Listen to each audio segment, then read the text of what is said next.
Well, let's ask both of you. Where does personal freedoms and choice come into play as opposed to obligations and duties we have to society? Obviously, like Andrew smokes. I used to smoke. I smoked for 25 years. I quit about 8 years ago. Cold turkey. It's a choice. We all know that smoking is bad for you. It causes higher insurance rates. It's secondhand smoke is dangerous to other people. We all know the stats, but it's a personal choice and it's personal freedom. People that wear makeup, people, even men way back, for centuries have always kind of tended to wear some kind of makeup in the arts and to have better aesthetics and when they did portrayals of women in plays. So this outward appearance that we have is a manifestation of how we want others to perceive us, to make us feel, of course, good about ourselves. So where does that line meet up against what Andrew, I think, would argue would be a social duty that we have as far as whatever obligations we have for procreation or anything else? I don't where believe, do those match first up? of all, I don't believe in this John Locke notion, Enlightenment principle notion of rights. Rights don't exist. They're constructs of the mind. They don't exist anywhere in material reality. You can't point to one. You can't touch one. You can't smell one. You can't see one. They don't exist. They're categories of the mind only. All that exists in objective reality is force. And he who has force makes law. And that's what is true. Now, this is not to say that might makes right, but it is to say that might makes. But there's no such thing as a right. They don't exist. They've never existed. They're totally fictitious and made up.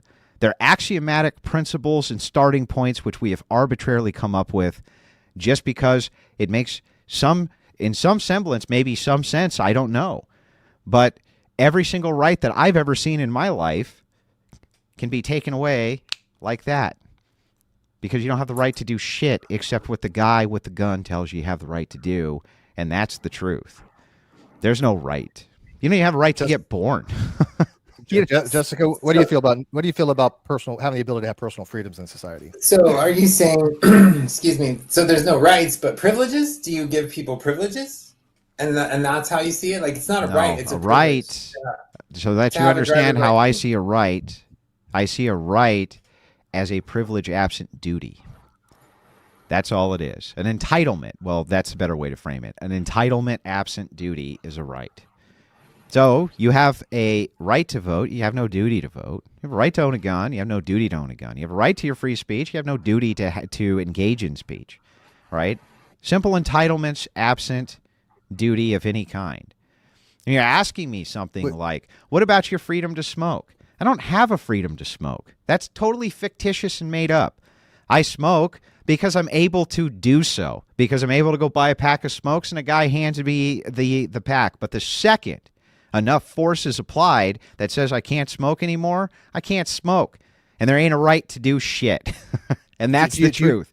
Do you differentiate between rights and liberties? Because the Bill of Rights are actually liberties. They're not technically rights. The Bill of Rights are a piece of paper.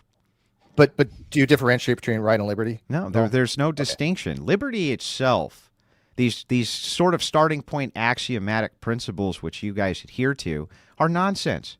They don't exist.